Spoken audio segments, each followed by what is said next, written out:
Ya, Assalamualaikum warahmatullahi wabarakatuh. Waalaikumsalam warahmatullahi wabarakatuh. Ya.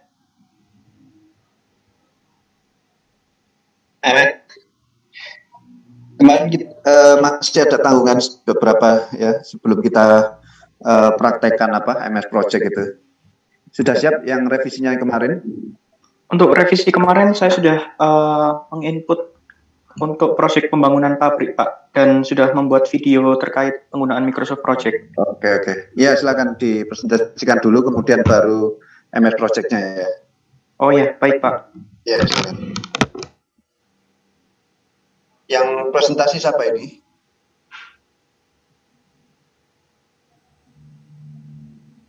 Yang presentasi siapa?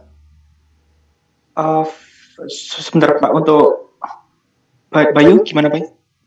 Atau Mevlana? Halo?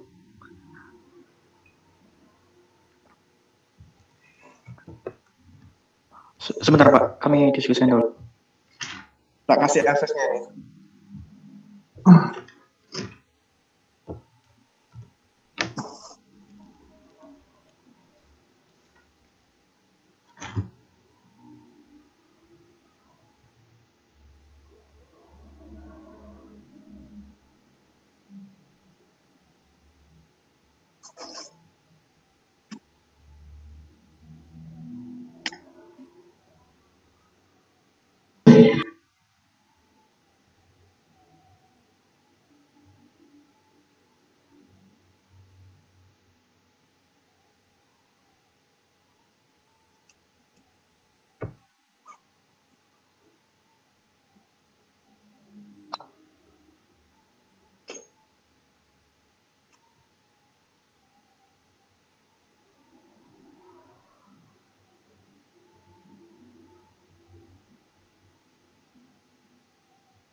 Permisi, Pak, mungkin Mevlana. Yang Mevlana Arfamu siapa? Mevlana. Mevlana. Ya, silakan. Mevlana sudah saya berikan akses. Iya, Pak, baik, sebentar.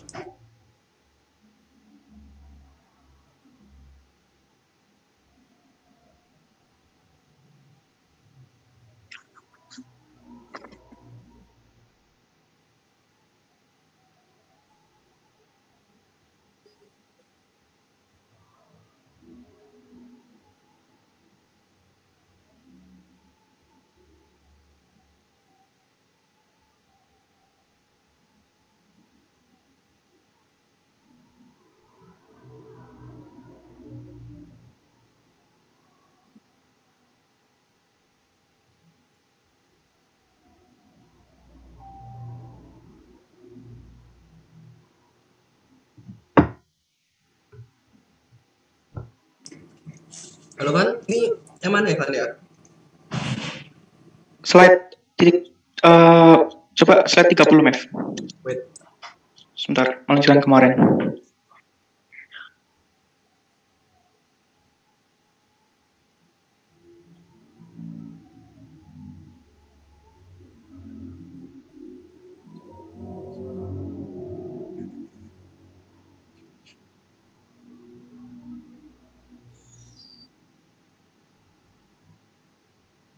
Gimana, Kan?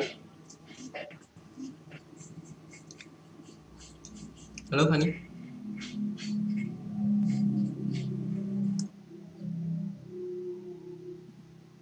Sebentar, ada yang belum di ACC. Sebentar, Mev.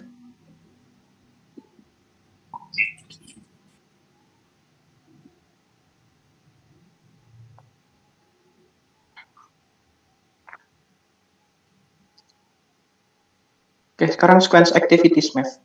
Lavina kalau nggak salah.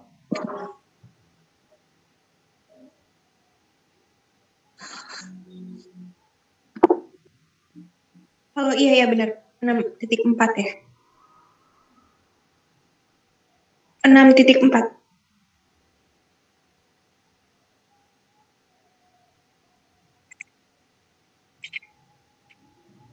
Oke.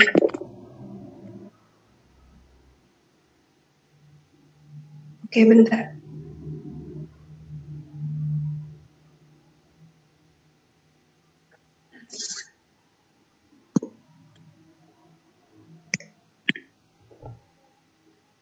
Oke, jadi ini melanjutkan yang minggu lalu. Sekarang itu ada poin selanjutnya, yaitu estimate activity resources. Ini tuh apa sih? Jadi ini tuh merupakan proses memperkirakan jumlah periode kerja yang diperlukan untuk menyelesaikan proyek bergantung pada sumber daya yang tersedia. Next. Ini buat data flow diagramnya akan dijelaskan pada slide-slide selanjutnya. Ya, ini untuk input-inputnya. Yang pertama itu ada schedule management plan. Ini tuh digunakan buat resources estimating. Terus yang kedua itu ada activity list. Activity list itu digunakan untuk menentukan dari estimated resources. Next. Terus yang ketiga itu inputnya ada activity attributes. Ini tuh digunakan untuk mengexpand saat activity definition process terjadi. Terus ada yang keempat resources calendars. Kalender ini dipergunakan untuk mengkombinasikan resources yang termasuk ada working day di dalamnya dan juga non-working day. Next. Yang kelima ada register. Itu akan mempengaruhi dari pemilihan dan ketersediaan dari resources. Terus selanjutnya ada activity cost estimated. Ini berarti untuk memperkirakan dananya. Terus yang ketujuh ada enterprise environmental factors. Next. Dan yang terakhir itu ada organizational process assets. Ini tuh tentang peraturan-peraturannya gitu ya, tentang polisi-polisi. Next. Oke, kemudian sekarang tools and techniques-nya. Untuk tools and techniques-nya sendiri, yang pertama itu ada expert judgment. Jadi expert judgment ini dipergunakan untuk mengevaluasi resources yang menjadi input input untuk proses ini. Kemudian yang kedua itu ada alternative analysis. Jadi dari schedule activities yang udah ada itu memiliki beberapa alternative methods atau metode alternatif dari dari persyaratan dari suatu meeting project gitu. Ini termasuk kapabilitas dari resources, terus juga tentang size atau tipe-tipe dari mesinnya, hal seperti itu. Peralatannya juga. Next. Kemudian ada yang ketiga ada publish estimating data. Yang keempat itu ada bottom up estimating, sama yang kelima ada project management software. Next. Untuk outputnya sendiri ada ya benar next. Next lagi. Oke, untuk outputnya sendiri yang pertama itu ada activity resource requirement. Jadi ini tuh untuk mengidentifikasi tipe dan jumlah dari resources yang diperlukan untuk setiap aktivitas di dalam pekerjaan tersebut. Kemudian selanjutnya ada resource breakdown structure. Ini struktur dari resources itu yang diidentifikasi berdasarkan dari kategori-kategori dari resource tersebut dan juga jenis-jenisnya. Kemudian ada project document updates. Jadi project documentsnya itu di-update, itu termasuk dari activity list, activity attribute, sama resources calendar. Mungkin yang selanjutnya bisa dilanjutkan oleh yang lainnya. Terima kasih.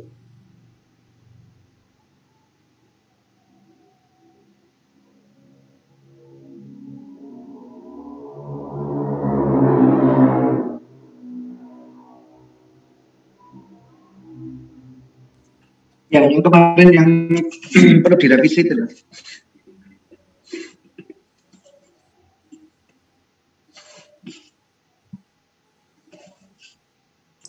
Ya Pak.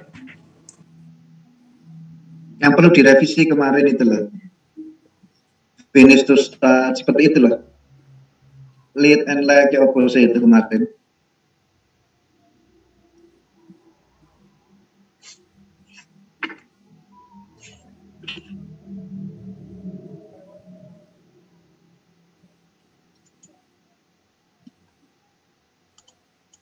Coba next slide, Max.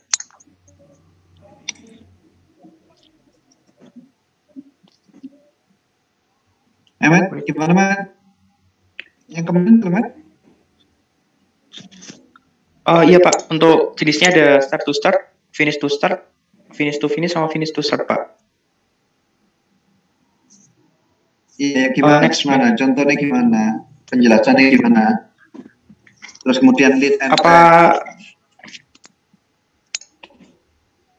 Oh, ya. Jadi untuk mulai awal Pak ya, untuk start to start, jadi di mana ada kedua activity list yang dilakukan. Yang mana ini? Ya.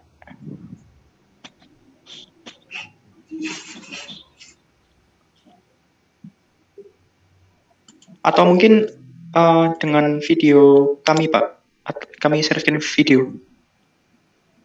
Belum diperbaiki PowerPoint-nya.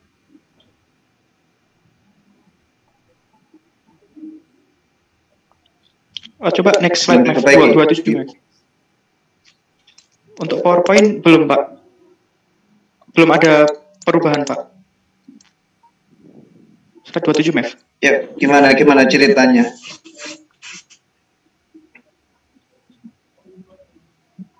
Nah, seperti ini, Pak. Untuk contohnya untuk start to start, activity A dan activity B di mana start date-nya itu sama, Pak. Dan untuk hubungan finish to start itu setelah kegiatan activity A itu dilakukan activity B. Jadi activity B tidak bisa dilakukan sebelum activity A selesai.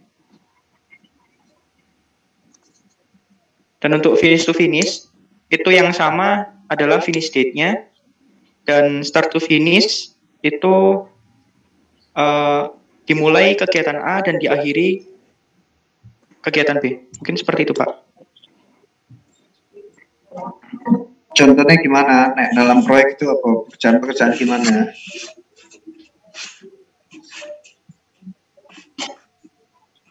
Sebentar Pak, saya izin membuka untuk Microsoft Project dahulu. Ini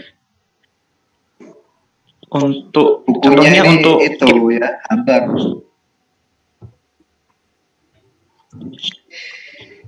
Ya, izin memberi contoh Pak. Untuk contohnya finish to start itu pada bagian proses, setelah dilakukan proses simulation itu ada PFD dan heat and mass balance. Lalu dilanjutkan dengan equipment list dan fluid list. Mungkin untuk di proyek pembuatan pabrik seperti itu.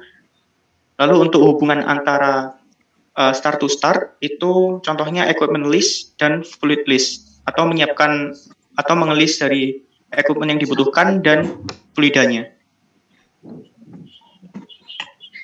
Contohin nanti ya, di PowerPoint-nya ini dikasih contoh. Oh iya, baik Pak. Nah, kasih contoh itu pekerjaan-pekerjaan IPC ya. Jelaskan dengan hati kalian ya. Ya, jangan separuh-paruh jelasin ya. Ini kalau saya tanya itu adalah sesuatu yang penting itu. Ya, nggak mungkin saya menjerumuskan kalian ya, atau apalagi dalam konteks menyulitkan kalian, enggak ya. Saya ingin kalian belajar di situ, karena itu adalah hal yang sesuatu umum yang muncul di dalam Math Project ini. Nah, kemudian kalau lead and lag, ini nanti dikasih contoh nih, EPC. Kemudian kalau lead lag mana?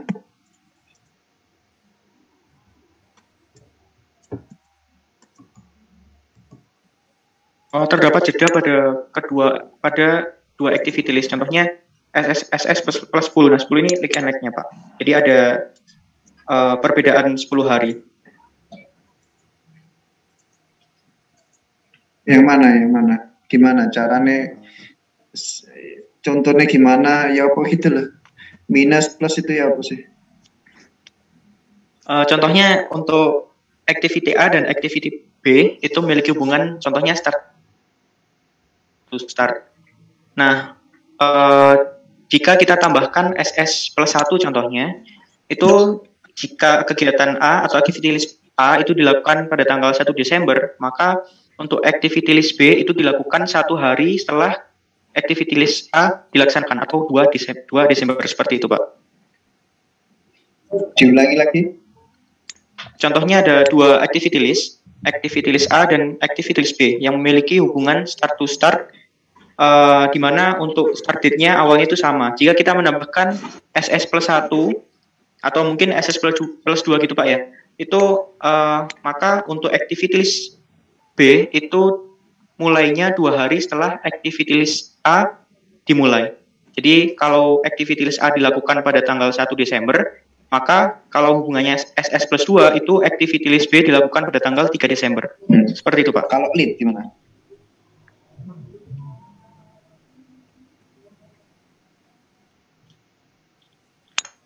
Mohon maaf masih belum paham Pak untuk yang klik sendiri Pak. Kalau lead, lag itu ya apa? Minus plus itu ya apa itu? Yang mana itu?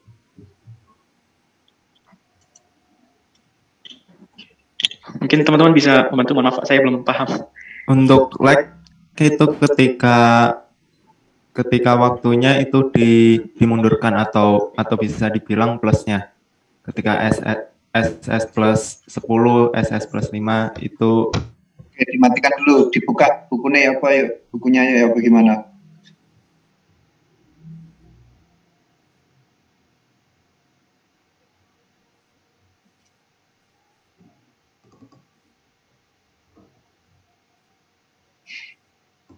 Oh, kamu mau saya screen kan? Oke. Pak, mohon maaf masih belum di enable untuk share screen.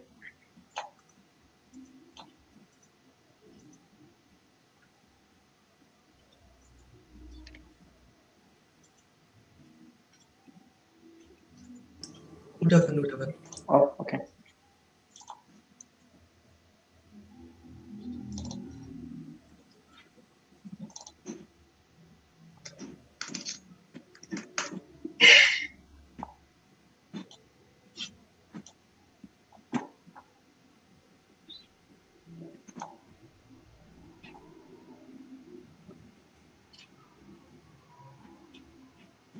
Nah, seperti ini Pak untuk lead and lag. Ya jelas, ya apa jelas no, Matt. Oh ya, jadi ingin menjelaskan, jadi ada hubungan FS dan SS. Untuk pengertian sendiri, FS itu finish to start, di mana terdapat kedua activity list, contohnya activity list A dan B. Dan activity list B tidak bisa dilaksanakan sebelum activity list A selesai. Contohnya di sini ada complete punch list dan landscape building load. Jadi untuk landscape building load itu tidak bisa dilaksanakan sebelum complete punch list dilaksanakan. Dan di sini ada dituliskan FS min 2 weeks atau lead. Mungkin kegiatan yang activity list yang kedua itu dilakukan 2 minggu lebih cepat dari biasanya. Kalau misal biasanya itu 1 hari setelah complete punch list selesai, kalau ini dilakukan 2 minggu sebelum complete punch list selesai. Mungkin seperti itu Pak.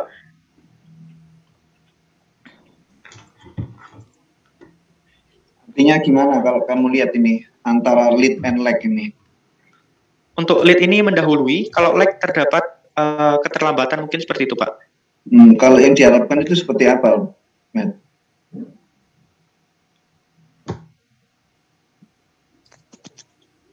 Yang diharapkan seperti apa, Matt? Yang diharapkan tepat waktu Pak, tidak ada keterlambatan ataupun lebih cepat seperti itu Pak. Atau ada pendapat lain? Mungkin teman-teman bisa membantu.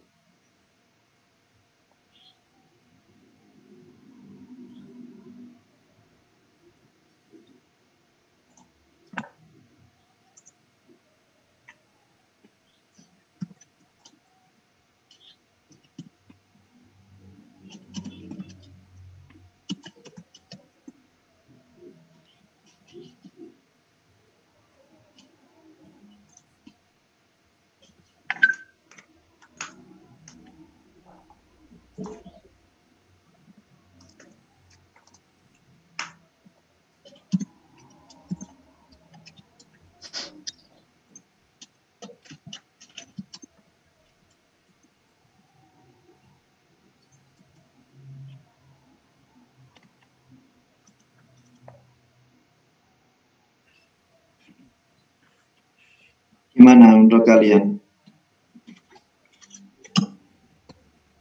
Yang diharapkan itu gimana? Tepat atau lag atau lead?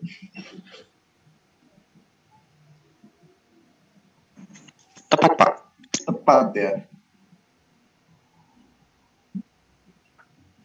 Kamu naik proyekmu selesai lebih cepat itu menurutmu bagus atau prestasi atau enggak ya nanti? Jika tidak ada hubungan, contohnya FS itu sebuah prestasi, Pak. Karena kalau misal ada hubungan FS, finish to start, di mana untuk kegiatan yang pertama itu belum sebagai prasyarat dilakukan kegiatan kedua, dan itu belum selesai, maka mungkin akan terjadi hal yang tidak diinginkan, Pak. Mungkin yang pertama itu ke pembangunan fondasi contohnya, yang kedua itu pemasangan pipa. Nah, untuk langkah pertama harus dipenuhi dulu, baru bisa pemasangan pipa. Mungkin seperti itu, Pak, untuk pendapat saya. Yang lainnya. Ini Ahmed seperti bersikuku ya, bahwa harus tepat waktu dan kalau proyek lebih cepat itu bukan prestasi gitu ya, Ahmed ya. Mungkin kurang lebih seperti itu, saya Pak. tangkap dulu. Yang lainnya gimana?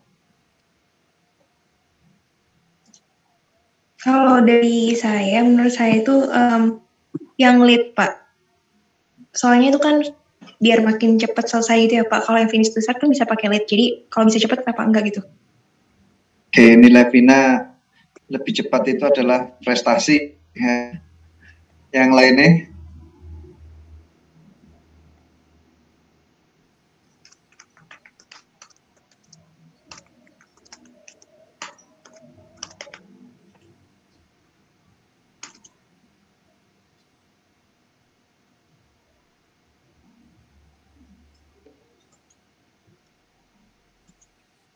Yang lainnya gimana?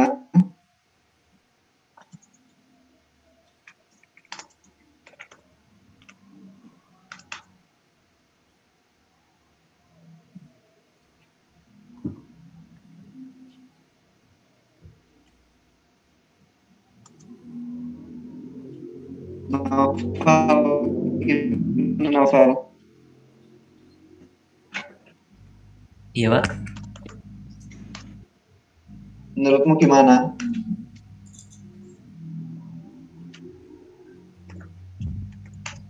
Menurut saya kalau lebih cepat itu bisa jadi sebuah prestasi gitu, Pak. Karena mengurangi ini juga kan beban kerja. Wah, halah. Ibrahim, gimana Ibrahim?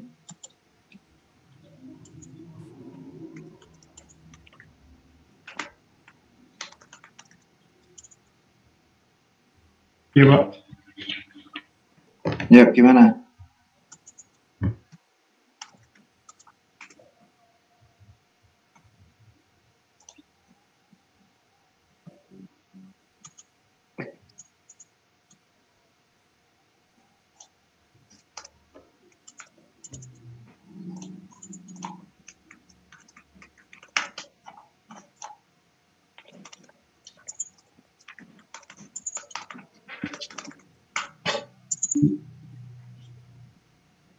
Halo.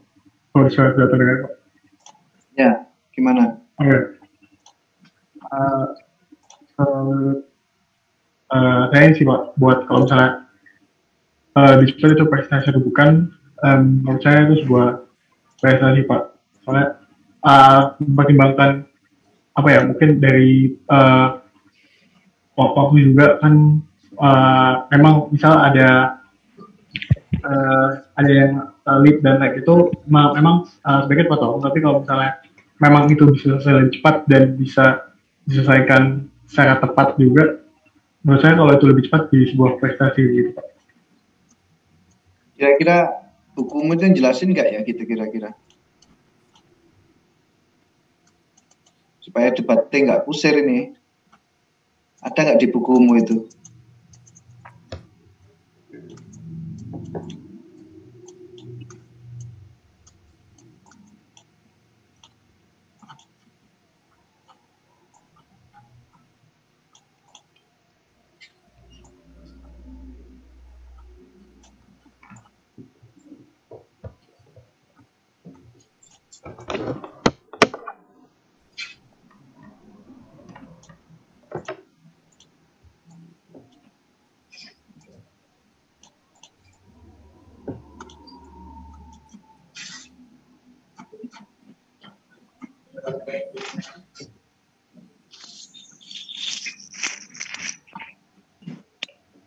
Oh, masih belum menemukan Pak saya untuk manakah yang diharapkan. Kalau mau mengevaluasi proyek tadi, baik dari sisi waktu maupun biaya itu ada di mana ya?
Ya, kamu buka 742 7.4.2.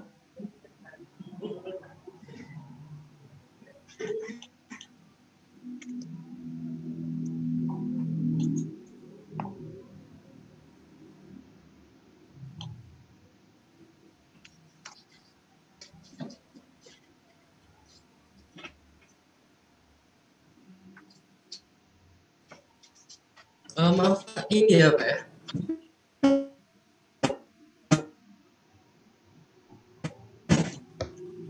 Nah, ini nanti kelompok kos ya.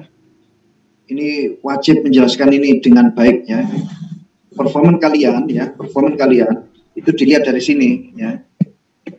Nah, cara mengevaluasi proyek itu dilihat dari dua sisi, dari penyerapan anggaran ya, dari biayanya, kedua adalah dari waktunya. Ya. Nah, terkait waktu, ya sih nanti dilihat itu, kan di situ nanti ada variance-nya ya. Terus di mana ini? Di tabel 7.1 ya.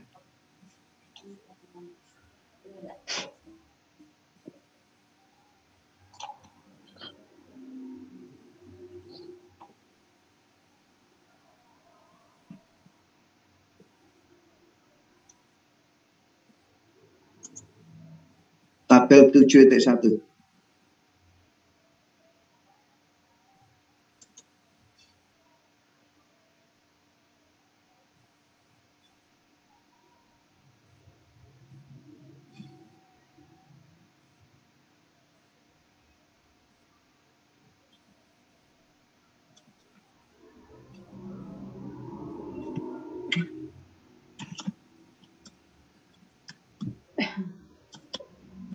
Baik Pak, sudah Pak.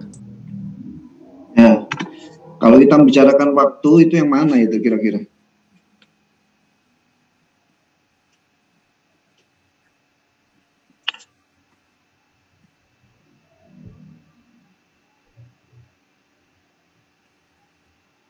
Masuk ke schedule variance, Pak.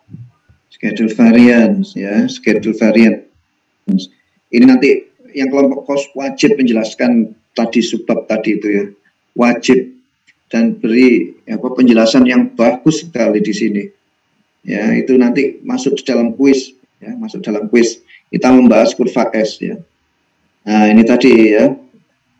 Jadi kalau schedule variance nanti ada turunannya dari schedule variance itu. Ya.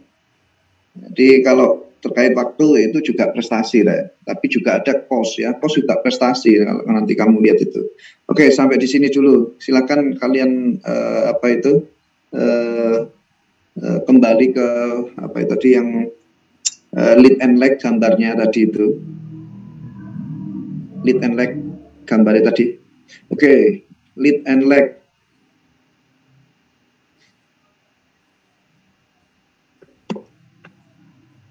Oke, ini ya.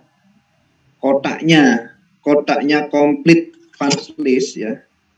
Itu pas dengan landscape atau landscape-nya itu agak mundur itu. Agak maju itu. Maju, Pak. Agak maju, Pak. Maju ya. Nah, ini kamu perhatikan gini nih ya. Kemudian kalau write draft, MB edit draft. Ya. Kalau yang benar itu gimana, Met? Katanya tadi itu. Kalau tepat waktu itu gimana, Met?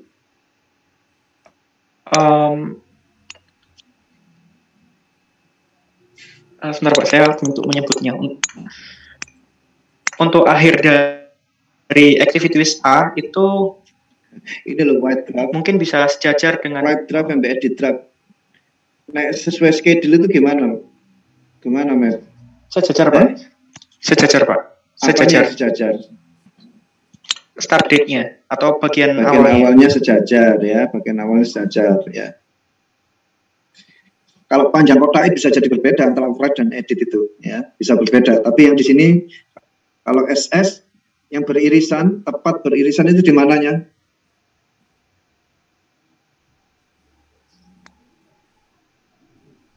Di mana? Di awalnya, Pak. Di awal, Pak. Terus misalnya kalau FS ya, yang sesuai jadwal, kotaknya gimana, Met? Apa yang sejajar tadi itu? Akhir activity list, akhir complete punch list di awal sejajar dengan awal landscape building list. Oke, gitu. Nah, kalau ini landscape-nya maju ya, jadi lebih cepat gitu. Oke. Ya, ini sudah oke. Silakan dipresentasikan untuk MS Project-nya.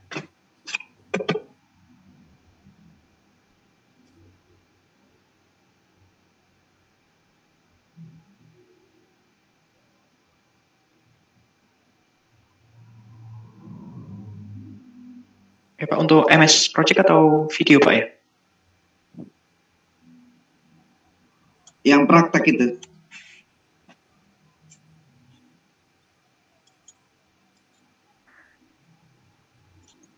Praktek MS itu loh. Oh ya, Maaf, mungkin bisa dibuka videonya, Maaf. Di drive.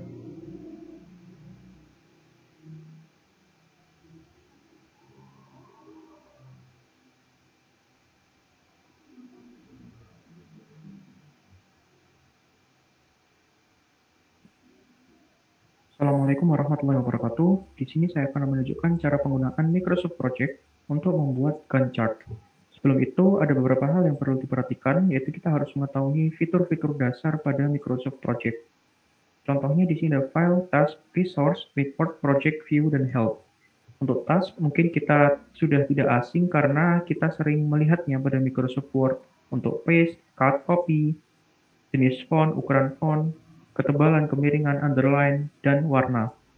Setelah itu pada menu insert di sini terdapat 3 menu, ada task, ada summary, ada milestone. Untuk perbedaan sendiri, summary merupakan sebuah induk dari task atau activity list lainnya di bawahnya. Lalu untuk task kita bisa mengisinya dengan activity list. Setelah itu kita harus men-set dahulu terkait format penanggalan yang kita akan gunakan pada Microsoft Project. Saya menggunakan default view Gantt with timeline dengan date format, bulan, tanggal, dan tahun. Hal ini bertujuan agar mempermudah kita saat melakukan penentuan timeline. Setelah itu kita klik OK. Langkah pertama yang kita lakukan adalah mengklik summary di sini. Dan saya akan menuliskan Jadi HF CVS 42 karena kita akan membuat sebuah plan pabrik gula dari cassava.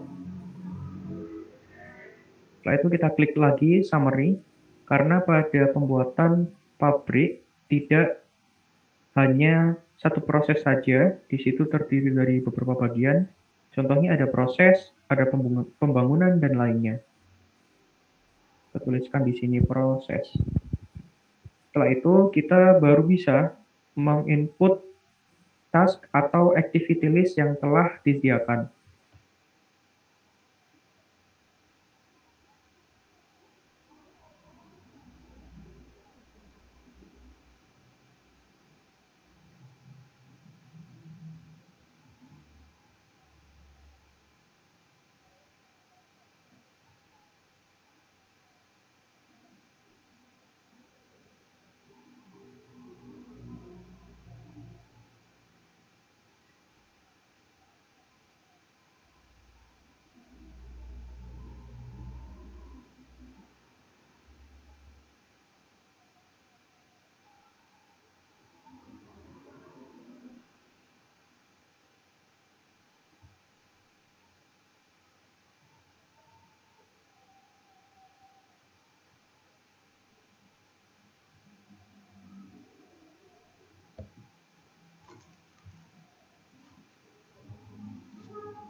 Oke, baik. Setelah kita menginput beberapa activity list, langkah selanjutnya adalah menentukan durasi pada setiap activity list.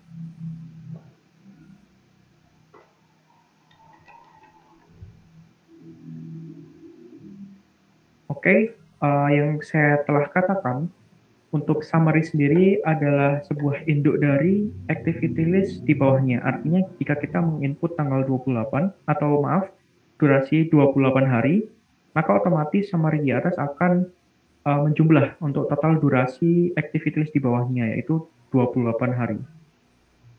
Setelah itu kita lanjutkan untuk pengisian durasinya.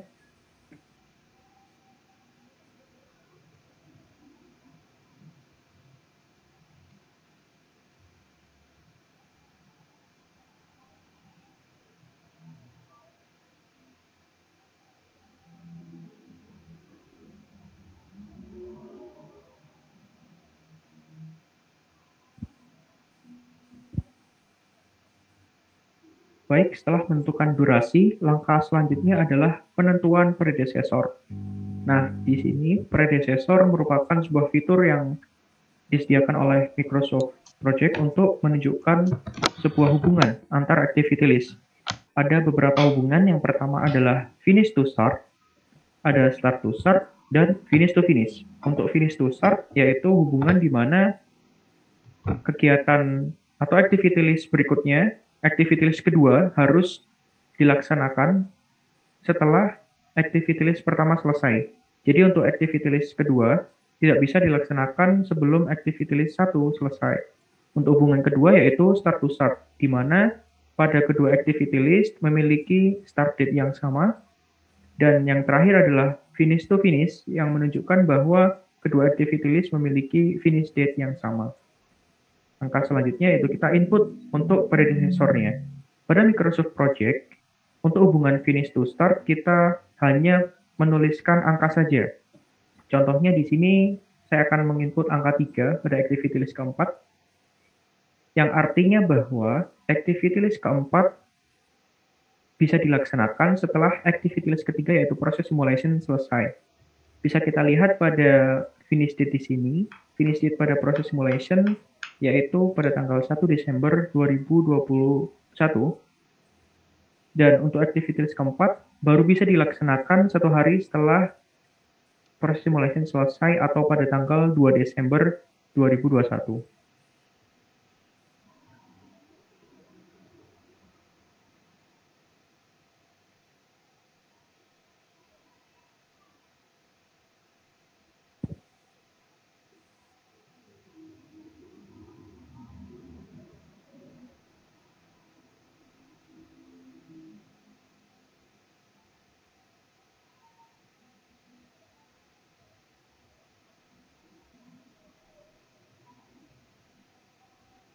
Oke, baik.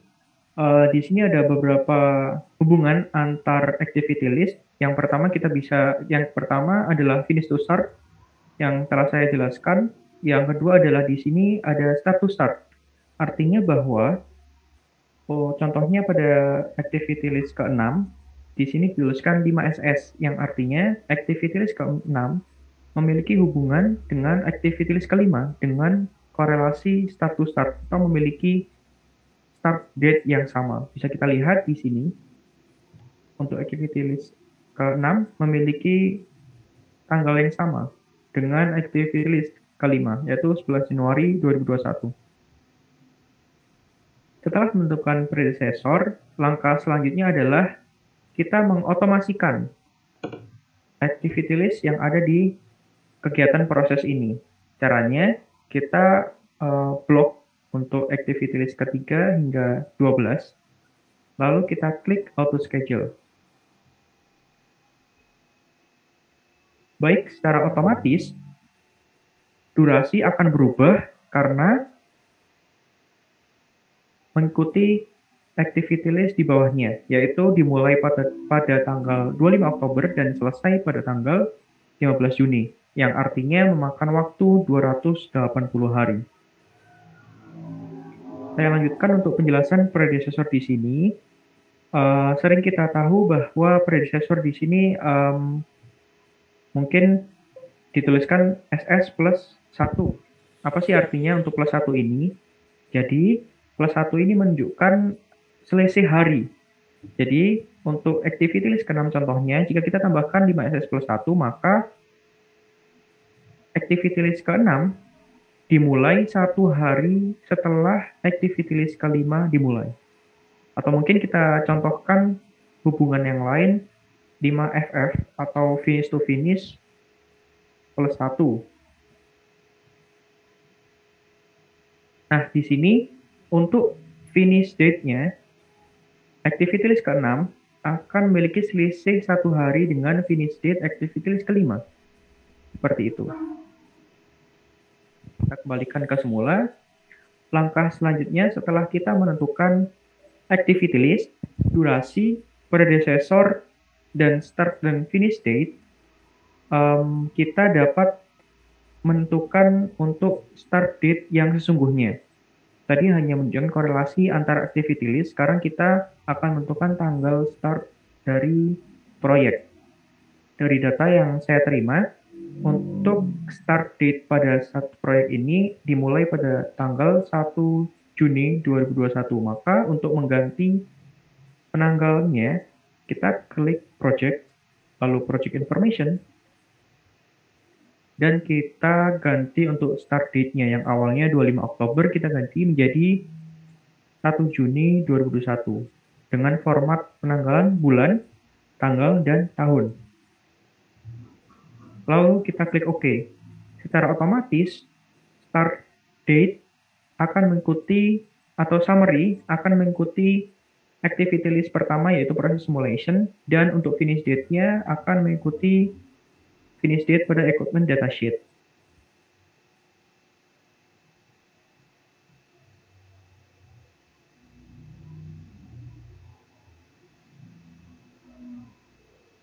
Oke, langkah selanjutnya, setelah kita menentukan semua komponen yang ada di Gantt chart, mungkin kita ingin mengganti working time, karena pada Microsoft Project menetapkan working time adalah weekdays pada hari Senin hingga Jumat.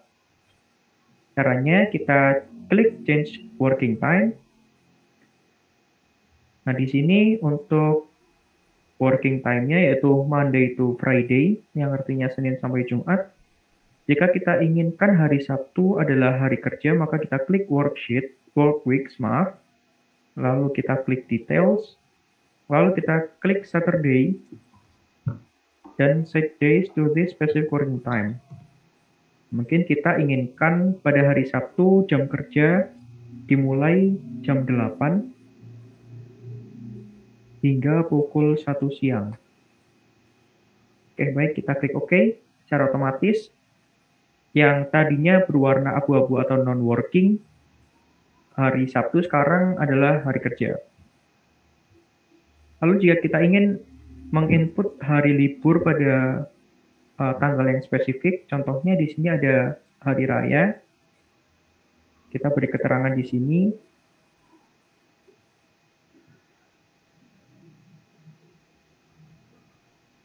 Dan kita pilih untuk tanggal liburnya, contohnya tanggal 25 Oktober.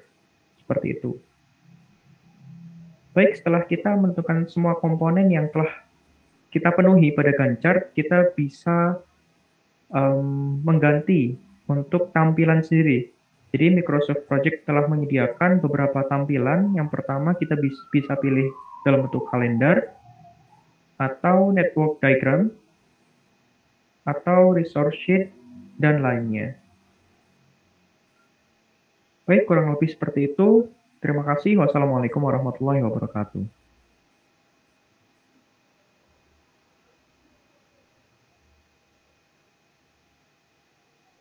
Ya, balik lagi Ahmed sebelum di convert ini, network ini.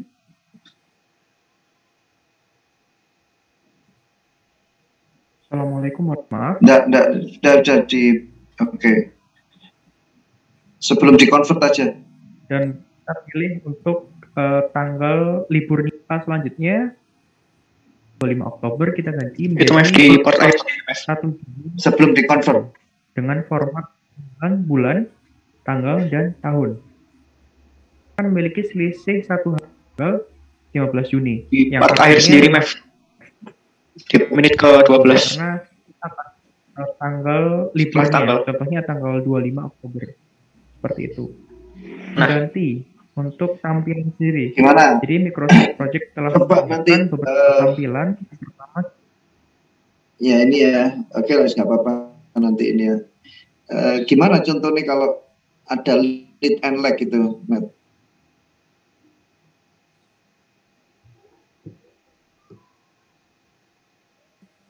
Di predecessor ada itu Pak, mungkin ada simbol FS-15 atau mungkin SS- seperti itu Pak. Nah, bikin kok ya sudah lah. Nek kalau ini kemarin data informasikan ini jangan lupa ini ya, jangan lupa ini ya, lead and lag. Kalau menurut kalian ya,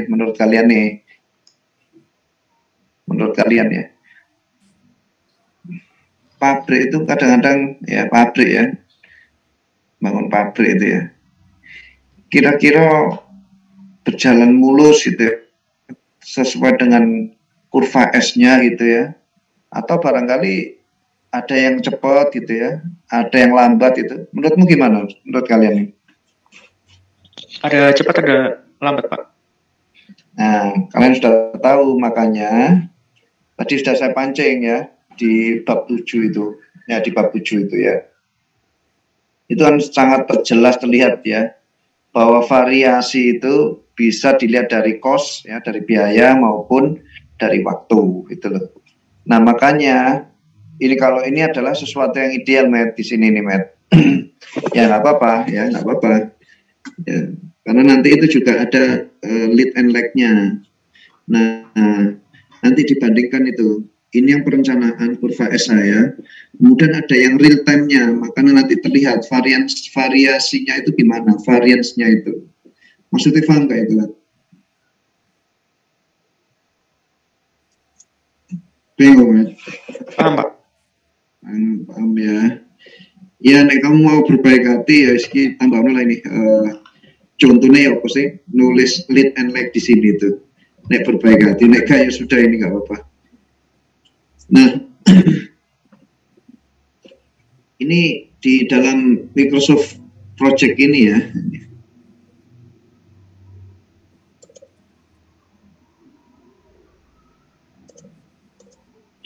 Di dalam Microsoft Project itu ya. Itu saya itu bisa memasukkan sebenarnya ya. Saya bisa memasukkan manpower ya, manpowernya. Kemudian saya juga bisa memasukkan biayanya. Misalnya proses simulation ini dikerjakan orang ya, berapa orang dan berapa biayanya itu bisa dimasukkan ya. Nah, itu nanti silakan ini gimana, Matt, mau diperbaiki lagi atau sudah cukup atau ditambahkan aja ini nanti dari presentasi ini, dari video ini nanti bisa ditambahkan bagaimana mengisinya, mengisi apa itu manpowernya dan berapa biayanya. Nah ini nanti juga terkait dengan kuis kalian, kuis 1 ya. Kuis 1 kalian ini ya, ini belum terbayang kan, belum terbayang ya, belum terbayang. Nanti selesai aja ini, selesai ada video memasukkan biaya ya maupun manpowernya. Maksudnya paham nggak, Matt? Iya, paham Pak.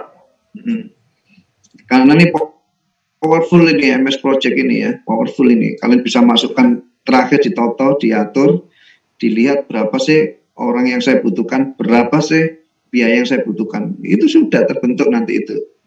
Nah, hanya saja kuisnya nanti kalian sudah terbuka itu. Oh, seperti itu. Nah, sekarang kalau kuisnya, apakah hanya cukup jadwal seperti ini, ataukah plus gitu loh, ataukah plus praktek gitu ya, plus praktek MS Project berkaitan dengan ya manpower maupun cost. Itu nanti kita diskusi di pertemuan berikutnya ya pertemuan berikutnya. Tugas kalian menambahkan videonya, siapa? Ahmed menambahkan video berkaitan dengan manpower dan biayanya, karena di setiap kegiatan ya, di setiap activity list ya, kita bisa memperkirakan apa, Met? Bab 7 itu Cost Pak mungkin. cost yang mana? Oh, sebentar Pak. Bab 7 project cost management ya Pak, cost Pak. Yang mana? Cost apa, Met? Cost dari masing-masing activity list Pak. Di halaman berapa, Met?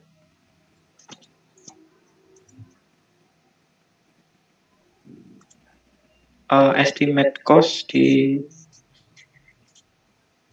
mungkin di halaman 200 Pak. Oh, sebentar Pak. 712.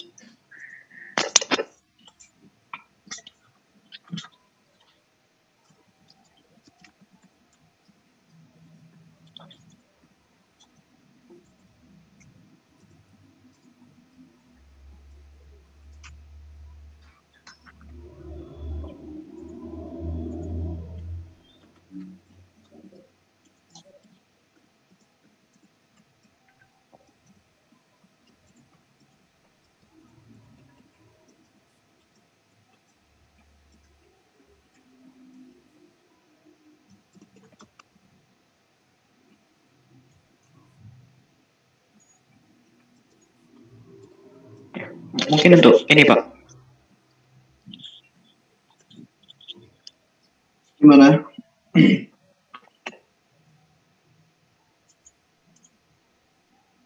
Yang mana? Yang mana yang berkaitan dengan activity itu yang mana, Met? Kalian harus pinter-pinter menangkap apa yang saya diskusikan ya. Saya tadi bicarakan activity ya. Kamu tadi ada BFD itu activity itu. Activity ini harus ada manpowernya, berapa nilainya, berapa duitnya. Kalau gitu itu di mana bab 7 itu bisa kita jumpai seperti itu, Mas?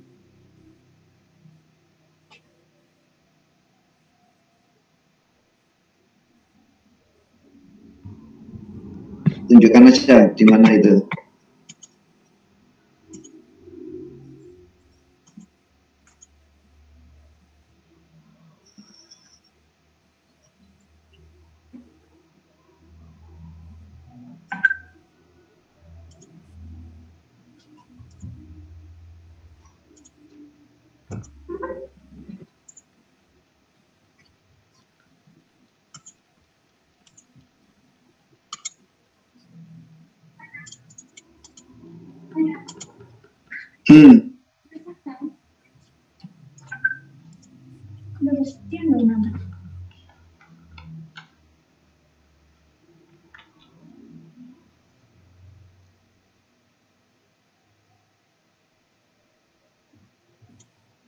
Di mana, Matt? Udah ketemu belum?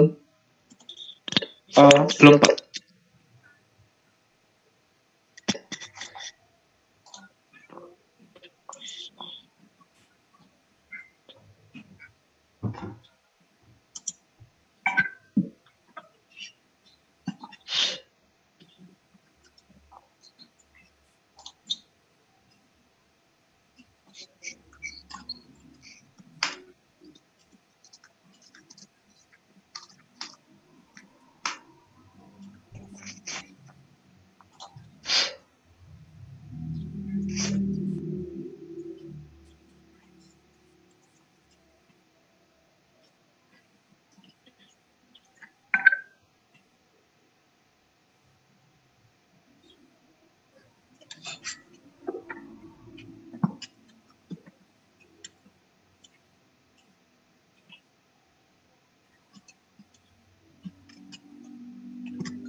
Yang mana, Matt? Mohon maaf, Pak, masih belum nemu dan belum tahu, Pak. Yuk, gambar 7.8. Gambar 7.8.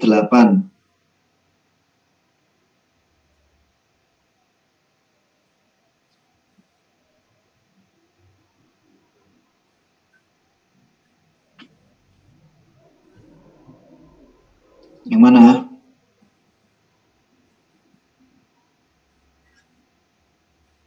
Itu loh, ada activity cost. Ya, ada activity cost itu loh. Activity cost estimate, mengestimasi berapa biaya saya yang juga merupakan variabel waktu dan manpower-nya gitu loh. Nah, nanti kalau ini informasinya lengkap, kamu dapat itu kurva S-nya itu. Paham ya semuanya ya? Oke, paham, Pak. Oke. Ada yang mau dipresentasikan lagi, Ahmed?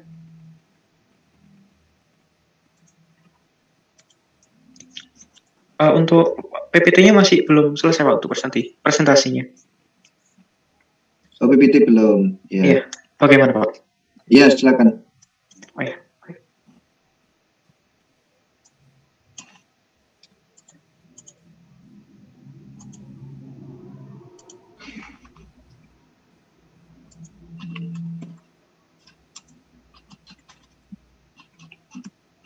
Baik, ini bisa dilanjutkan dengan Mas Daris.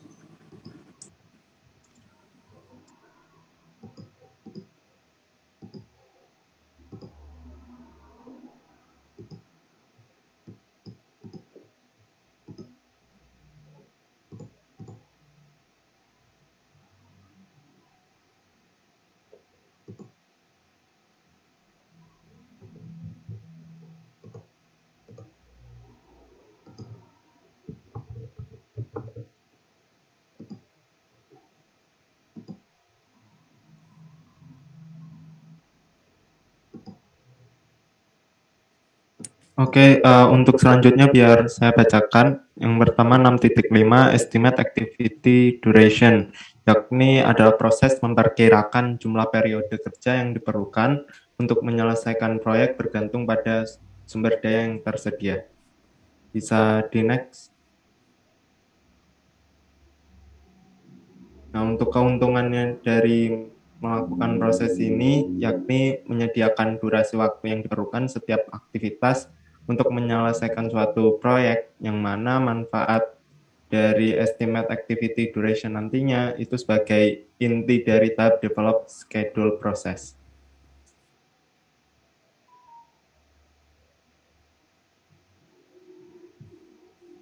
Lanjutannya untuk input yang digunakan sebagai estimasi durasi suatu pekerjaan berasal dari seseorang atau grup yang ada di dalam project timnya yang tahu dan berpengalaman dengan pekerjaan yang spesifik yang diinginkan. Selama proses estimasi akan makin banyak detail yang akan masuk dan kualitas dari input data akan memberikan dampak yang baik. Activity duration estimates membutuhkan estimasi dari usaha yang dibutuhkan dan estimasi resource untuk menyelesaikan suatu pekerjaan. Estimasi ini digunakan untuk mengira berapa periode kerja yang dibutuhkan untuk menyelesaikan suatu pekerjaan dengan memakai kalender project dan resource. Semua data dan asumsi yang mendukung estimasi juga didokumentasi untuk setiap estimasi dari durasi pekerjaan.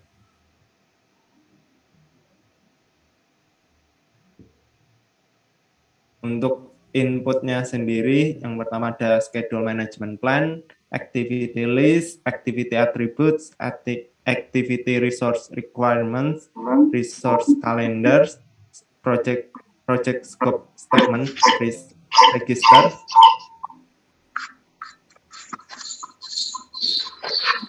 resource breakdown structure, enterprise environmental factors, organizational process asset. Di mana untuk tools dan tekniknya nanti menggunakan expert judgment, analogous estimating, parametric estimating, 3-point estimating, group decision making teknik, dan reverse analysis. Untuk outputnya nantinya ada activities duration estimate dan project document update.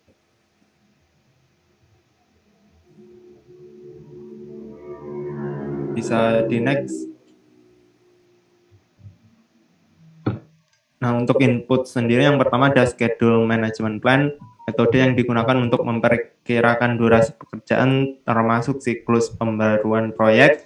Lanjutnya ada activity list, daftar pekerjaan yang berisi kegiatan-kegiatan yang membutuhkan perkiraan durasi. Activity attributes, atribut pekerjaan yang menyediakan input data utama untuk digunakan dalam memperkirakan jangka waktu yang diperlukan pada setiap pekerjaan dalam daftar pekerjaan. Yang keempat, activity resource requirements. Banyak resource yang memenuhi kebutuhan suatu pekerjaan akan mempengaruhi durasinya. Contohnya, apabila ada anggota yang memiliki skill rendah, maka efisiensi pekerjaannya akan berkurang karena harus meningkatkan komunikasi dan training terlebih dahulu. Yang kelima, resource calendars, kalender yang menginformasikan hari kerja dan shift, di mana tiap resource spesifik tersedia, manusia, equipment, sama material. Contohnya ketika anggota ditugaskan untuk bekerja full time, sehingga anggota yang memiliki skill tinggi diharapkan dapat menyelesaikan proyek lebih singkat daripada anggota yang memiliki skill yang rendah. Next. Yang keenam, project scope management, asumsi serta rintangan dari hasil project scope statement akan dipertimbangkan untuk mengestimasi durasi pekerjaan. Contohnya kondisi ketersediaan informasi serta lama waktu untuk laporan. Contoh dari rintangannya adalah ketersediaan resource yang ahli serta aturan dalam kontrak. Yang ketujuh, risk register, menyediakan daftar risiko, hasil analisis risiko, dan perencanaan respon risiko. Data ini berasal dari risk register yang pernah dilakukan sehingga risk register dapat memangkas waktu dan semakin detail. Update dari risk register akan diikutsertakan di dalam proyek. Risk register umumnya terdiri dari yang pertama list of identified risk yang berisi hal seperti event, impact, cause, effect, dan root cause.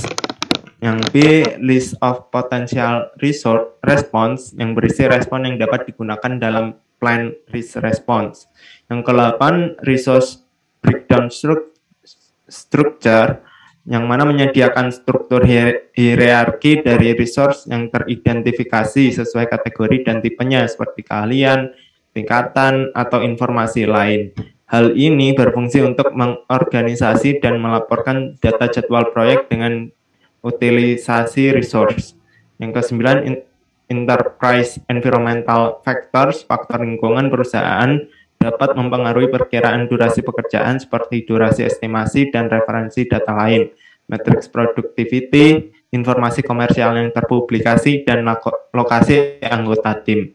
Yang ke-10, organizational process asset berisi perencanaan yang berhubungan dengan rencana, proses, kebijakan, prosedur, dan pedoman kepengurusan seperti informasi durasi historik, kalender proyek, metodologi penjadwalan, serta informasi yang dipelajari. Next. Untuk tools dan tekniknya, yang pertama ada expert judgment atau penilaian dari para ahli. Nilai dari penilaian para ahli dan informasi historik dapat memberikan informasi untuk mengestimasi durasi atau merekomendasi durasi pekerjaan yang mirip. Selain itu, informasi ini dapat digunakan sebagai bahan pertimbangan untuk menggabungkan metode atau untuk mengkompromi antar metode. Yang kedua ada analogous estimating atau estimasi analogi, merupakan teknik untuk mengestimasi durasi atau biaya dari suatu pekerjaan atau proyek dengan menggunakan data historik dari pekerjaan atau proyek yang mirip. Digunakan variabel-variabel seperti durasi, budget, kapasitas, dan lain-lain sebagai basis proyek di masa depan, sehingga umumnya perlu ada sedikit modifikasi. Umumnya juga digunakan pada pekerjaan atau proyek yang memiliki sedikit data pertimbangan. Selanjutnya, teknik ini cepat dan tidak membutuhkan banyak biaya. Selain itu, pengaplikasiannya bisa untuk satu proyek atau hanya segmen darinya, dan bila proyek mirip, maka akan sangat mempermudah anggota, apalagi yang ahli. Namun, metode kurang akurat karena perbedaan kondisi dulu dan sekarang. Next. Estimasi parametrik, teknik estimasi di mana algoritma digunakan untuk menghitung biaya atau durasi berdasarkan data historik dan parameter proyek. Durasi pekerjaan ini dapat dihitung dari hasil kali dari banyak pekerjaan dan waktu per unit pekerjaan. Untuk contohnya, untuk menginstal 1000 meter kabel dengan pekerja yang dapat menginstal 25 kabel per jam, maka dibutuhkan 40 jam. Teknik ini memiliki akurasi yang tinggi berdasarkan banyaknya detail data yang dimiliki dan dapat digunakan untuk seluruh atau segmen project.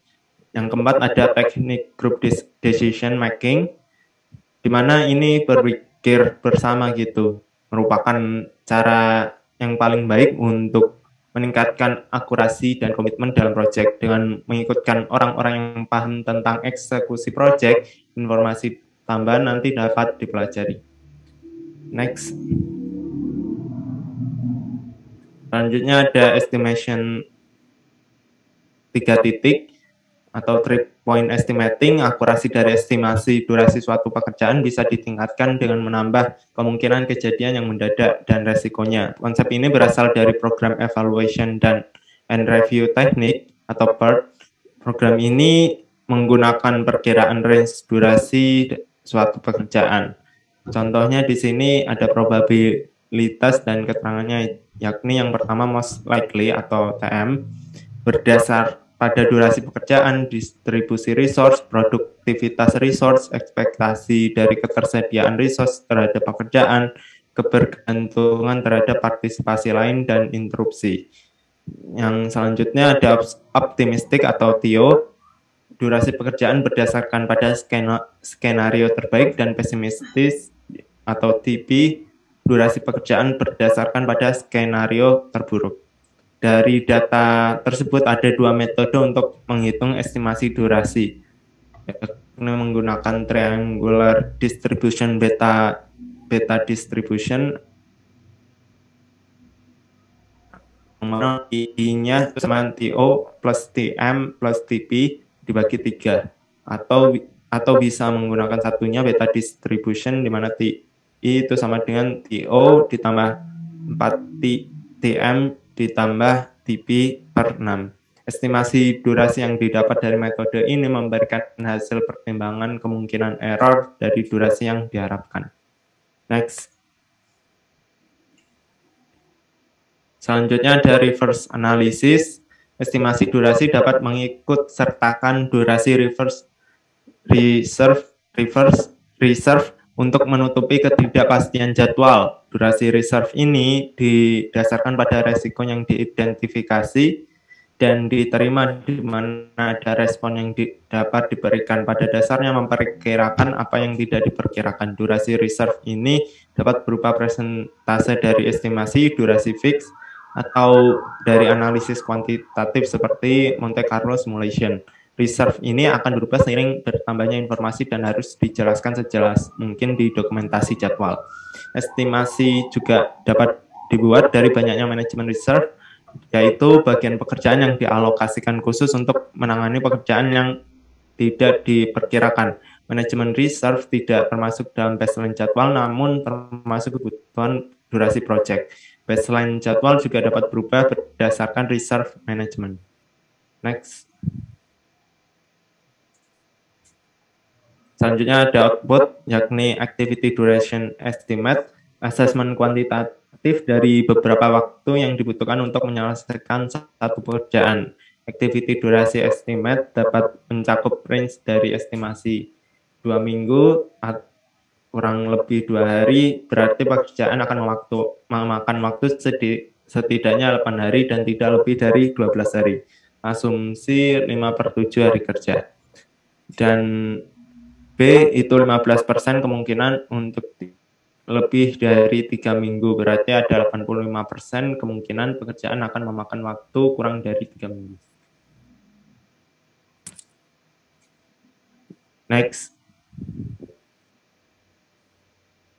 Output satunya yakni update dokumen project, hal yang dapat diperbarui pada dokumen proyek termasuk activity attribute, asumsi-asumsi dalam activity duration estimate, meliputi skill level, availability.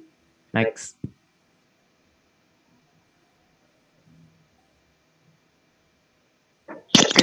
Selanjutnya yaitu develop schedule. Next, merupakan proses analisa suatu aktivitas, durasi, kebutuhan resource, dan schedule constraint untuk membuat schedule model. Next, Mav. Apa sih benefitnya dalam mendevelop schedule? Yang pertama, dapatkan schedule activities, duration, resource availabilities, dan logical relationship.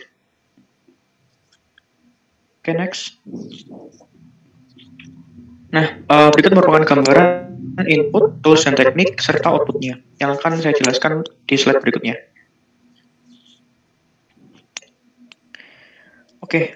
Developing suatu project schedule dapat diterima dan merupakan suatu yang diulang-ulang. Artinya ada trial dan error. Schedule model digunakan untuk menjelaskan rencana kapan suatu project akan dimulai dan selesai berdasarkan input data yang diterima. Semakin akurat data yang didapat, maka semakin akurat juga output yang dihasilkan atau schedule modelnya semakin akurat. Nah, schedule model development ini memerlukan review dan revisi terkait durasi dan estimasi yang ditetapkan sebelum disetujui. Nantinya, hal ini akan menghasilkan baseline untuk memantau progres project. Setelah ditetapkan tanggal mulai dan selesai, atau start date dan finish date, maka akan ditunjukkan kepada project staff untuk direview apakah sudah cocok atau belum. Dan revisi untuk dimulainya suatu project adalah hal yang biasa terjadi.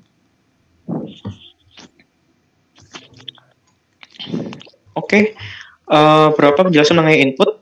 Ada beberapa input yang saya tunjukkan tadi di awal. Yang pertama yaitu schedule management plan. Merupakan sebuah identifikasi metode scheduling dan tools yang digunakan untuk membuat project schedule dan bagaimana schedule diperhitungkan. Yang kedua yaitu activity list. Merupakan suatu identifikasi seluruh aktivitas yang dimasukkan pada schedule model. Berikutnya ada activity attributes, lalu ada project schedule network diagrams, meliputi logical relationship dari pendahulu dan suksesor. Mungkin bisa ditampilkan di Microsoft Project yang untuk tampilannya. Selanjutnya yaitu activity resource requirement, merupakan mengidentifikasi tipe dan kuantitas resource yang dibutuhkan tiap aktivitas. Selanjutnya, resource calendars, informasi tersedianya pekerja atau manpower. Selanjutnya, activity duration estimate, suatu quantitative assessment periode kerja yang dibutuhkan untuk melengkapi activity. Next. Selanjutnya ada project scope segment, lalu risk register, atau dokumen yang mengenai detail dari risk yang teridentifikasi dan karakteristik yang berdampak pada schedule model. Selanjutnya ada project staff assignment, kesesuaian project staff terhadap activity, lalu resource breakdown structure, merupakan organizational report, lalu enterprise environment factor, dan organizational process asset.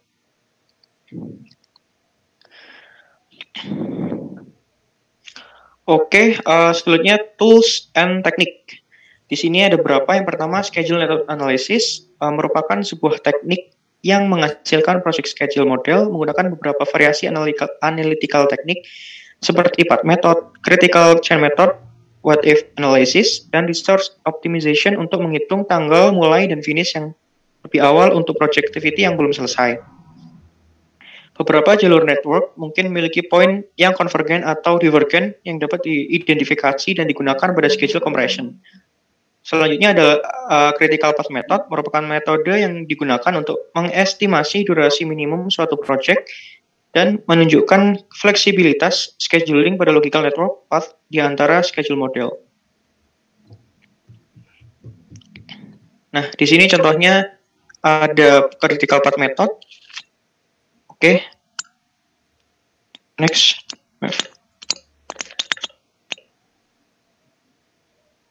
Oke, mungkin bisa dijelaskan Levina.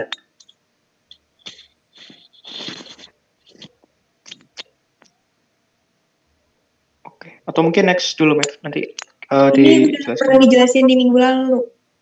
Oh, oke. Jadi next, F. Next. Oke, next lagi. Next. Oke, yang ketiga adalah critical chain method, yaitu menambah durasi cadangan atau buffer pada non-aktivitas schedule untuk menjaga fokusnya pada durasi aktivitas yang direncanakan. Oke. Next. Selanjutnya ada resource optimization technique.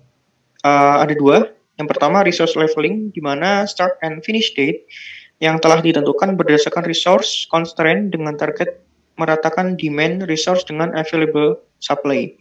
Yang kedua, resource smoothing technique untuk menyesuaikan aktivitas dari schedule model seperti requirement untuk resource pada project tidak melebihi resource limit yang telah ditentukan sebelumnya.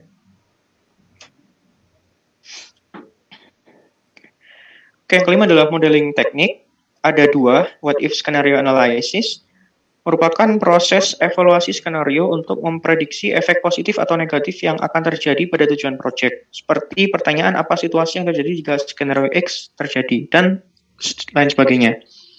Yang B adalah simulation, atau kalkulasi banyak durasi project dengan asumsi aktivitas yang berbeda, biasanya menggunakan probabilitas distribusi yang disusun dari 3-point estimates.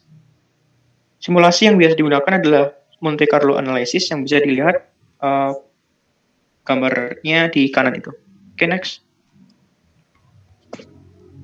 Oke, selanjutnya adalah List and Lex yang tadi telah dijelaskan. Merupakan penyempurnaan dari aplikasi network analysis untuk mengembangkan schedule dengan mengatur waktu mulai dari suatu aktivitas. Metode ini digunakan pada keadaan tertentu untuk memajukan pelaku aktivitas dengan tetap menghormati pendahulu. Selanjutnya, schedule compression dibagi menjadi dua. Yang pertama, crashing, merupakan pemampatan waktu penyelesaian proyek dengan cara memparalelkan aktivitas yang biasanya dikerjakan dengan seri. Oke, bisa dilihat di visualisasi yang kanan itu. Oke, next. Oke, selanjutnya ada fast tracking, membuat action untuk menurunkan jumlah total durasi proyek setelah menganalisis sejumlah alternatif untuk memperoleh pemampatan yang semaksimal mungkin dengan peningkatan biaya yang sekecil-kecilnya. Oke, selanjutnya scheduling tool. Scheduling tools otomatis berisi schedule model yang percepatan proses scheduling dengan menghasilkan start dan finish date berdasarkan input aktivitas, network diagram, resource, dan durasi aktivitas menggunakan schedule network analysis.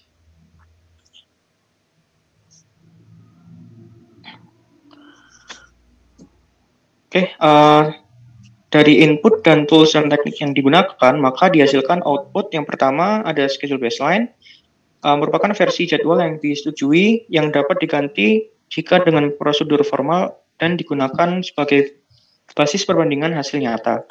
Schedule baseline diterima dan disetujui oleh stakeholder yang berisi baseline start dan finish. Selanjutnya adalah project schedule, merupakan sebuah output yang menunjukkan aktivitas yang terkait dengan tanggal yang ditentukan.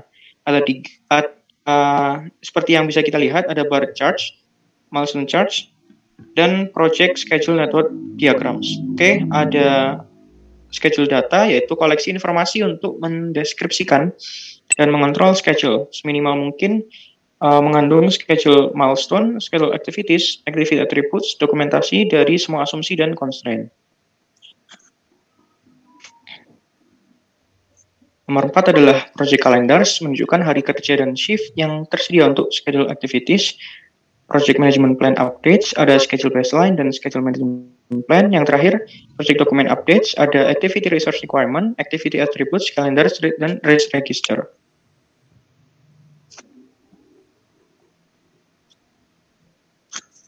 Oke, selanjutnya bisa dilanjutkan.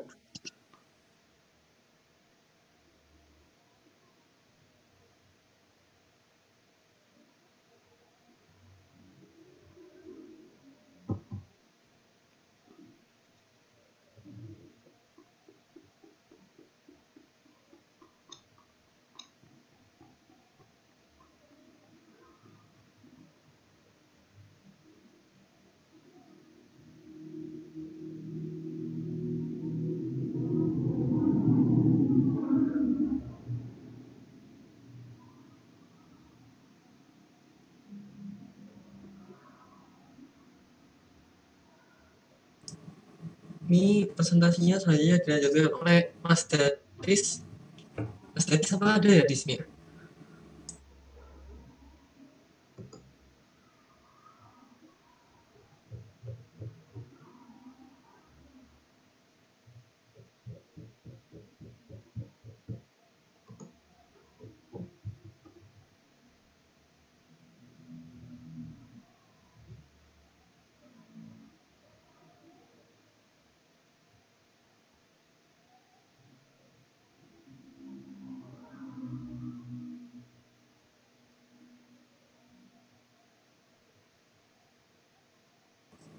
Mungkin Mas Darisnya lagi ke toilet atau gimana ini sebenarnya untuk ini untuk slide-nya Mas Daris dari presentasi ini coba saya bantu dulu untuk presentasi.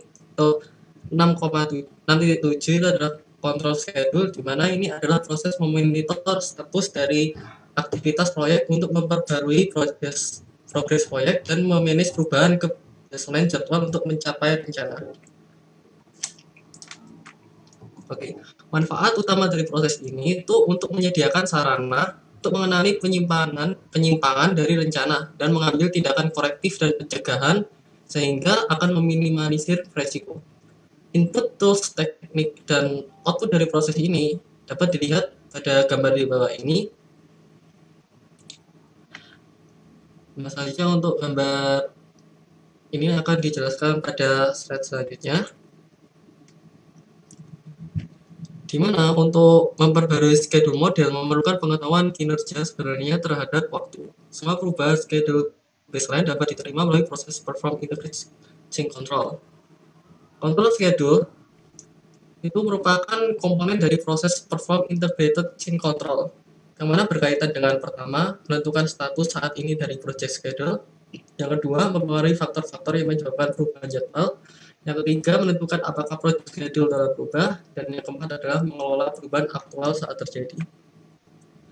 Lalu, jika semua pendekatan panas digunakan, jadwal kontrol akan berkaitan dengan pertama, menentukan status saat ini dari jadwal project dengan membandingkan jumlah total pekerjaan yang diserahkan dan diterima terhadap perkiraan pekerjaan yang diselesaikan pada rentang waktu tertentu yang telah berlalu. Lalu yang kedua adalah melakukan peninjauan retrospektif, di mana untuk memperbaiki dan meningkatkan proses. Lalu yang ketiga, mengutamakan rencana kerja. Yang keempat, menentukan tingkat di mana kiriman diproduksi, divalidasi, dan diterima yang diberikan waktu per iterasi. Di mana waktu per iterasi ini biasanya durasi siklus kerja yang disepakati. itu sekitar biasanya 2 minggu atau 1 bulan. Lalu yang kelima, menentukan bahwa jadwal proyek telah berubah, dan yang keenam, mengelola perubahan aktual saat terjadi. Lalu di control schedule ini ada input, di mana inputnya itu adalah yang pertama project management plan. Mana project management plan ini mengandung rencana manajemen jadwal dan baseline jadwal.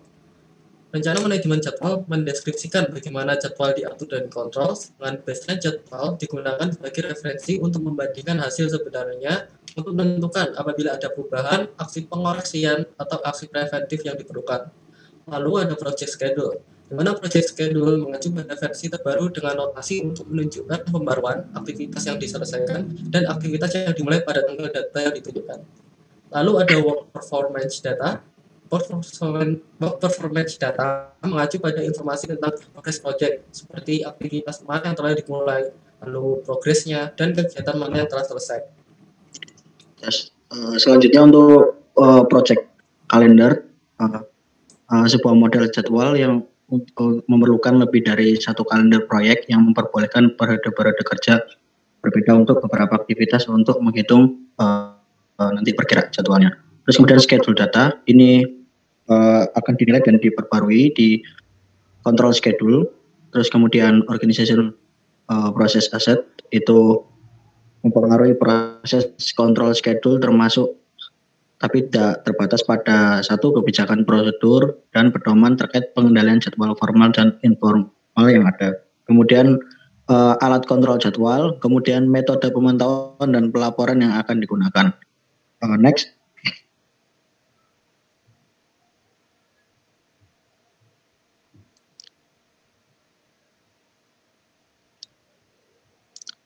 Tool and teknis itu pertama performance review. Jadi performance review mengukur dan membandingkan serta menganalisa performansi jadwal seperti waktu mulai dan berakhir sebenarnya, presentasi penyelesaian dan durasi sisa untuk pekerjaan yang berjalan. Kemudian beberapa tekniknya, yang pertama ada trend analysis, itu memeriksa kinerja proyek dari waktu ke waktu untuk menentukan apakah kinerja itu baik atau buruk. Terus teknik analisis grafik sangat penting itu untuk memahami kinerja pada saat ini dan untuk perbandingan dengan tujuan kinerja masa depan dalam bentuk penyelesaian tunggal. Kemudian ada critical path method, itu membandingkan progres ya, pada jalur kritis, dan itu untuk membantu untuk menentukan status jadwal. Jadi variasi pada jalur kritis akan berdampak langsung pada tanggal akhir proyek. Selanjutnya ada critical chain method, itu untuk membandingkan jumlah buffer yang sisa dengan jumlah buffer yang dibutuhkan untuk melindungi tanggal pengiriman, dapat membantu menentukan status jadwal. Nah, perbedaan antara buffer yang dibutuhkan dan buffer yang tersisa dapat menentukan apakah tindakan korektif sudah tepat. Kemudian ada error value management, itu jadwalkan pengukuran kinerja seperti schedule variance dan schedule performance index digunakan untuk menilai besarnya variasi terhadap baseline jadwal asli. Jadi variasi total float dan early finish juga merupakan komponen perencanaan yang penting untuk mengevaluasi kinerja pada waktu proyek. Nah, dan aspek penting dari kontrol jadwal itu termasuk menentukan penyebabnya dan derajat variasi relatif terhadap baseline jadwal. Terus memperkirakan implikasinya variasi tersebut untuk penyelesaian pekerjaan di masa depan.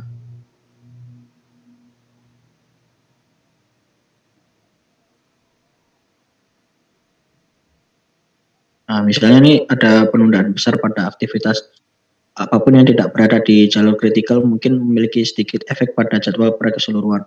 Sementara untuk penundaan yang jauh lebih singkat pada aktivitas kritikal atau hampir kritikal mungkin menentukan aksi cepat. Untuk proyek yang tidak menggunakan manajemen nilai yang diperoleh analisis varian serupa dapat dilakukan dengan mendeklarasikan tanggal mulai atau selesai kegiatan yang direncanakan dengan tanggal mulai atau selesai yang sebenarnya untuk mengidentifikasi varian antara baseline jadwal dan nanti kinerja proyek yang sebenarnya. Kemudian terakhir analisis lebih lanjut dapat dilakukan untuk menentukan penyebab tingkat varian relatif terhadap baseline jadwal dan setiap tindakan korektif atau pencegahan yang diperlukan.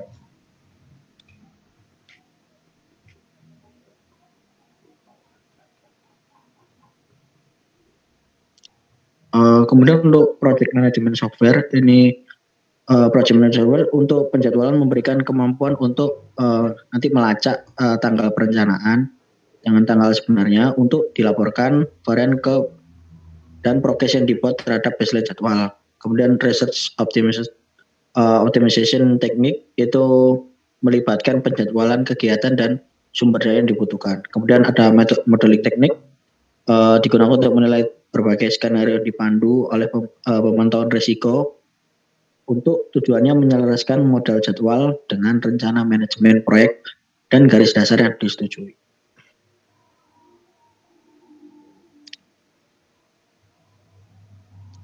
Terus ada leads and lags. Penyesuaian lead dan lag diterapkan selama analisis jaringan untuk menemukan cara untuk membawa aktivitas proyek yang tertinggal selaras dengan rencana. Misalnya ada proyek untuk membangun gedung kantor baru, landscape dapat disesuaikan untuk memulai sebelum pekerjaan eksterior bangunan selesai dengan menambah waktu tunggu di hubungan. Atau misal tim penulis teknis dapat segera menyelesaikan awal pengeditan draft dokumen besar setelah dokumen selesai dengan menghilangkan atau mengurangi jeda waktu. Kemudian schedule compression itu digunakan untuk menemukan cara membawa aktivitas proyek yang tertinggal selaras dengan rencana, dengan fast staging atau menabrakkan jadwal dengan jadwal yang tersisa. Terakhir ada schedule data diperbarukan dan dikompilasi ke dalam model jadwal untuk mencerminkan kemajuan proyek tadi dan sisa proyek yang harus diselesaikan. Alat penjadwalan dan data jadwal pendukung digunakan dalam hubungan dengan metode manual atau perangkat lunak manajemen proyek lainnya untuk melakukan analisis jaringan jadwal untuk menghasilkan jadwal proyek yang diperbarui.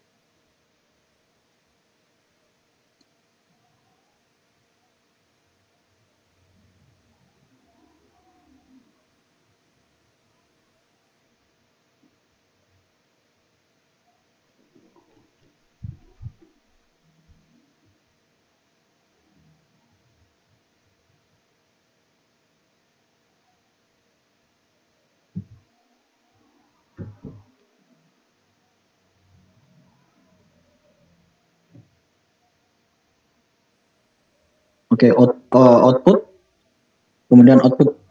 Nah, ini ada pertama work performance information, jadi indikator kinerja waktu SW dan SPI yang dihitung untuk komponen WBS, khususnya paket pekerjaan dan akun kontrol, itu didokumentasikan dan dikomunikasikan kepada stakeholder. Nah, schedule forecast ini merupakan perkiraan atau prediksi kondisi kejadian di masa depan proyek berdasarkan informasi dan pengetahuan yang tersedia di tempat pada saat perkiraan. Perkiraan diperbarui dan didapatkan ulang berdasarkan informasi kinerja kerja yang diberikan saat proyek dijalankan. Nah, informasi ini didasarkan pada masa lalu proyek kinerja dan kinerja masa depan yang diharapkan. Next.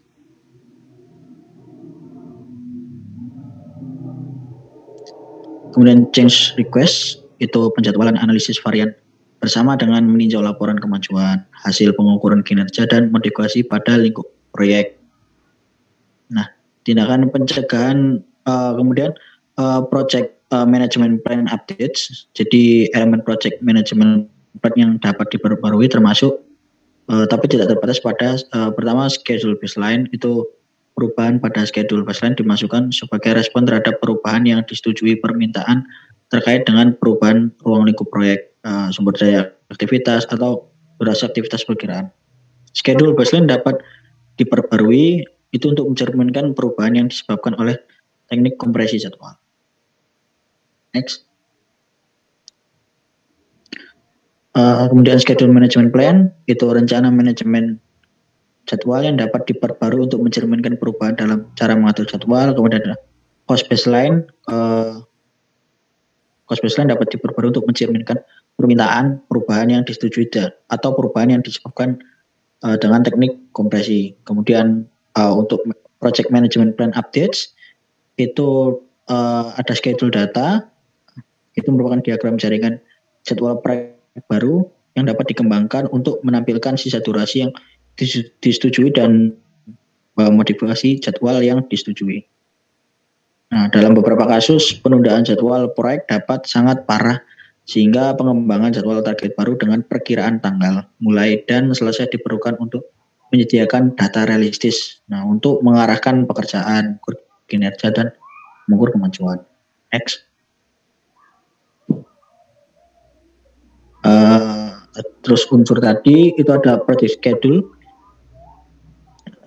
Jadwal proyek yang diperbarui akan dihasilkan dari model jadwal yang diisi dengan data jadwal yang diperbarui. Kemudian risk register. Nah, ini di dalamnya juga dapat diperbarui berdasarkan resiko yang mungkin nanti timbul karena teknik kompresi jadwal.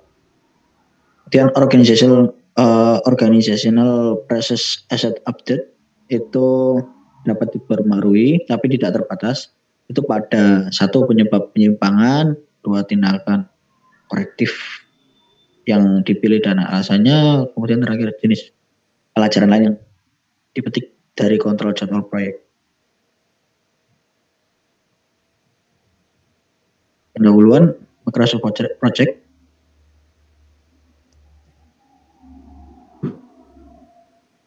Nah, jadi Microsoft Project ini merupakan software administrasi proyek yang digunakan untuk melakukan perencanaan, pengelolaan, kemudian pengawasan dan pelaporan data dari suatu proyek. Jadi terdapat banyak kemudahan untuk memudahkan dan efisiensi. Kemudian next. Nah, manfaatnya pertama penjadwalan produksi itu efektif dan efisien karena ditunjang dengan informasi alokasi waktu. Kemudian yang kedua adalah mudah dilakukan modifikasi nanti jika kita ingin melakukan reschedule. Kemudian terakhir ada penyusunan jadwal produksi yang tepat dan lebih mudah dan dihasilkan dalam waktu yang cepat. Next. Nah, pertama itu bisa dilihat di gambar ya. Pertama kita klik tombol start. Nanti akan terlihat menu pilihan. Terus kita pilih menu all program. Terus pilih menu Microsoft Office. Setelah itu di Microsoft Project 2003 akan terdapat icon. Setelah itu muncul lembar kerja seperti di bawah ini.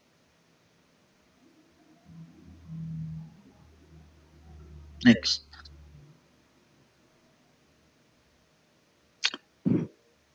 Nah, untuk memasukkan data ke dalam text sheet. Jadi setelah lembar kerja tadi dibuka, data dapat diisikan pada kolom text sheet tersebut. Yaitu misalkan ada infrastruktur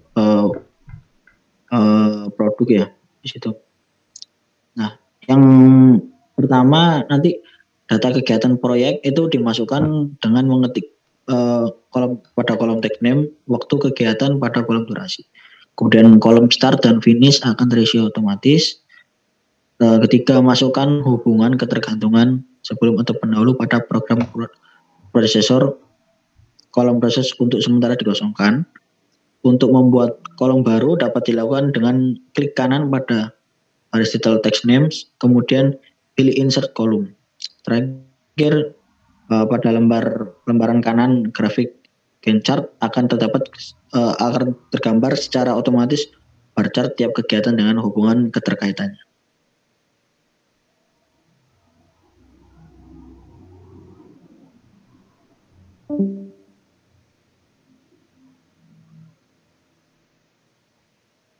Selanjutnya dijelaskan oleh Fani.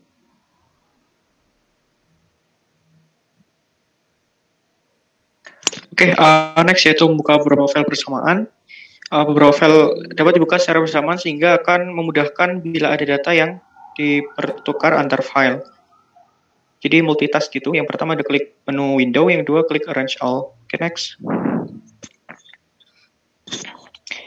Oke, untuk teknik penjadwalan sendiri, pertama itu menentukan tanggal proyek, langkah-langkahnya, buka file, pilih menu project pada bagian atas, pilih project information. Oke, untuk project information terdiri dari beberapa, yaitu start date, finish date, current date, status date, calendar, dan priority. Next. Oke, untuk teknik penjadwalan, yang pertama yaitu memasukkan data proyek. Yang pertama, klik icon task information atau klik 2 kali pada nama bagian, lalu isikan task name dengan ketergantungan kegiatan. Next. Oke, untuk menentukan hari kerja dan jam kerja, seperti yang saya jelaskan tadi, pilih menu tools, change working time, lalu untuk jika ingin merubah hari Sabtu menjadi hari kerja, jadi ditambahkan details, lalu diklik hari Sabtu, set working days at time, dan kita set untuk jam kerjanya, lalu klik OK. Next. Oke, untuk penentuan sumber daya, masukkan sumber daya yang pertama, tukar tampilan Gantt chart menjadi resource sheet. Secara otomatis akan mengisi pekerjaan dengan bentuk persen, atau satu pekerja sama dengan 100%. Untuk mengubah format ini, maka terlebih dahulu memilih menu tools, option, pilih schedule, dan ubah show assignment unit SE menjadi desimal. Lalu, untuk masukkan sumber daya ke setiap kegiatan, pilih icon assign resource atau tools assign resource. Sekarang tinggal mengisikan menu assign resource dengan jumlah tenaganya. Yang terakhir yaitu setelah mengisikan semua, untuk melihat grafik sumber daya, ubah tampilan menu view, resource graph, sehingga akan terlihat sebagai berikut.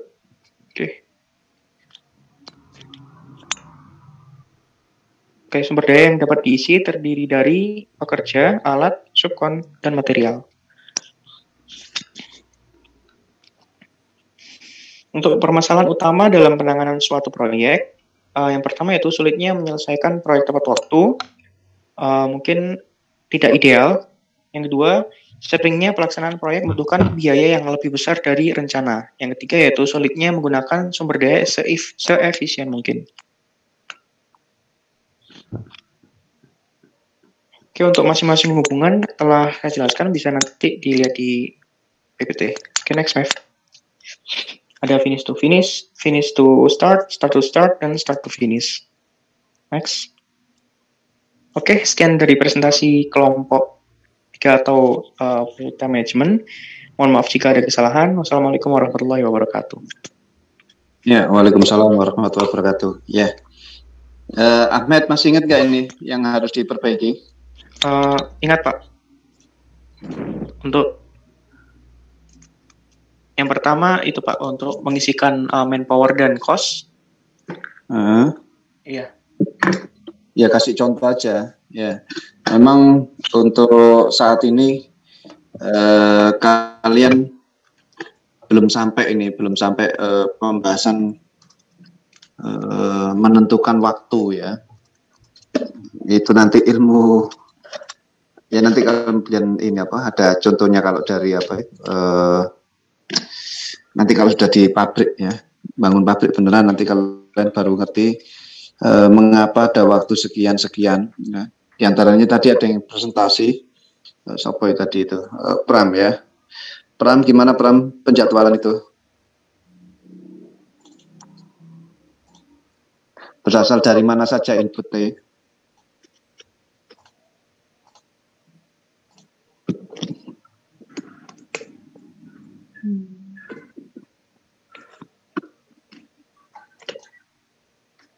Apa saja Pram inputnya untuk menentukan berapa lama pekerjaan ini Pram?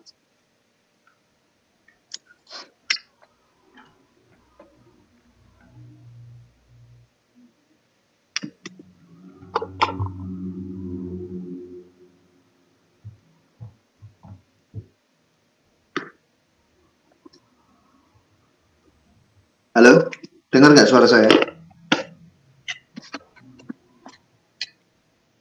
Dengar suara saya? Kenapa? Dengar Pak. Ya, gimana Pram? Menentukan lama pekerjaan, ya misalnya dari suatu activity list. Tadi gimana Pram? Inputnya apa tadi?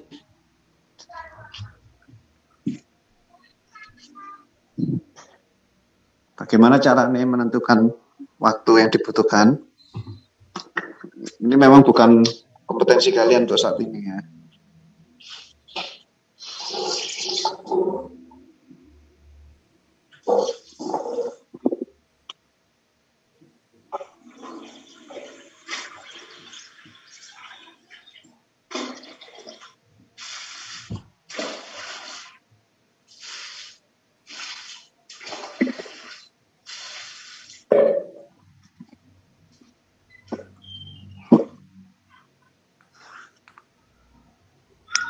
Izin jawab Pak, untuk input sendiri ada schedule management, activity list, activity attributes, activity resource requirement, calendar, procedure statement, risk register, resource breakdown structure, dan lain-lain Pak. Oke ya, itu kan berkaitan dengan pekerjaannya ya. Kemudian di dalam prosesnya apa yang dikerjakan di situ supaya mendapatkan output tadi itu. Expert judgment, analogous estimating, parametric estimating, 3-point estimating, group decision making, dan reserve analysis Pak. Ada dari konsultan, oke sama. Kemudian ada juga historicalnya, ada nggak historicalnya dari pekerjaan yang lalu?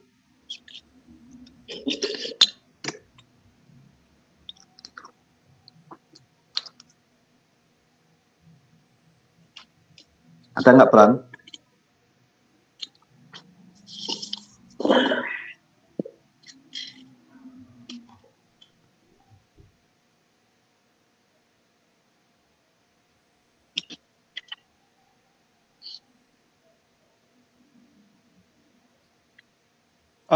Organizational process asset Pak.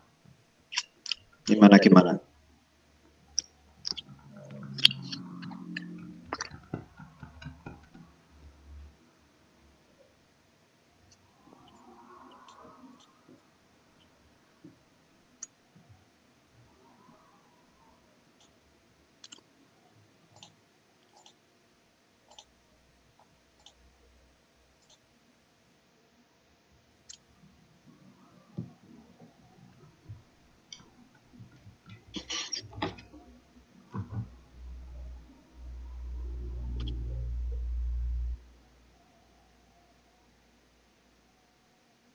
Ya sudah, ini memang bukan momen yang tepat ya untuk S1 memperkirakan waktunya ya. Tapi memang ya ada beberapa ini apa pendekatan ya, bahkan software-softwarenya pun ya, software itu ya ini juga memiliki suatu kelaziman ya, termasuk nanti kalau kamu terjun di proyek ya, di sana itu sebenarnya sudah ada ya, kelaziman juga terhadap kalau nggak salah di bukumu itu ada apa namanya publish estimating data kalau nggak salah itu, ada nggak di sana itu?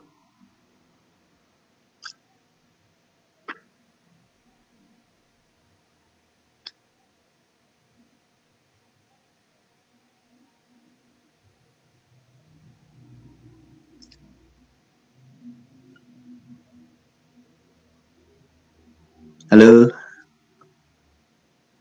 Ya sudah, yes, ngantuk kabar. Ya wes. Ya itu nanti ini siapa?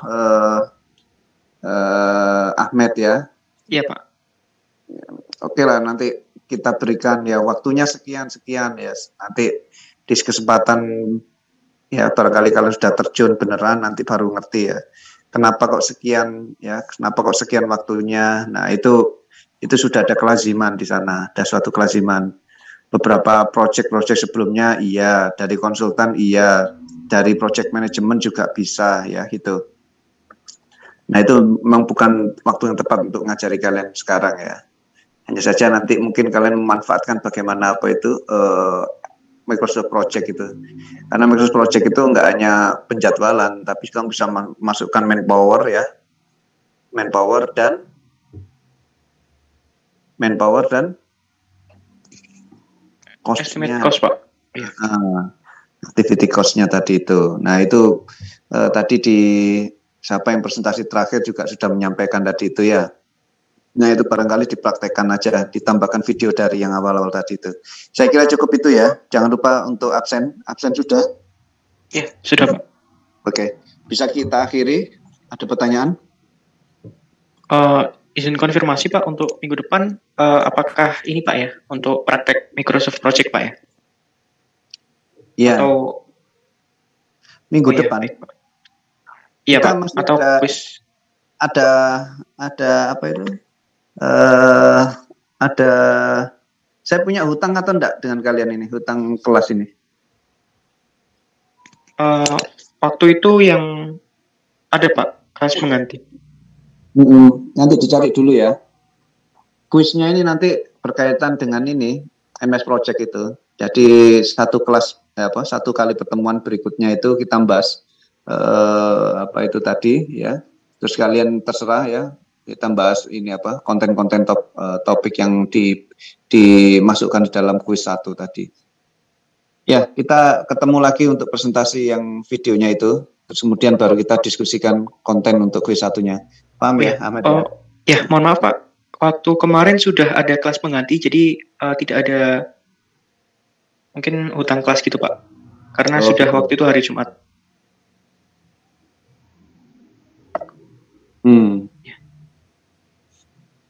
Gimana? Sepertinya ya silakan lah. Kelihatannya masih butuh waktu 1 kali pertemuan aja ini. Nanti baru kalian tentukan bahan kuisnya yang mana gitu loh. Termasuk posnya atau enggak gitu loh. Bismillah. Ya baik Pak. Oke. Saya akhiri kelas hari ini. Assalamualaikum warahmatullahi wabarakatuh. Waalaikumsalam warahmatullahi wabarakatuh. Terima kasih banyak Pak. Terima kasih Pak. Ya.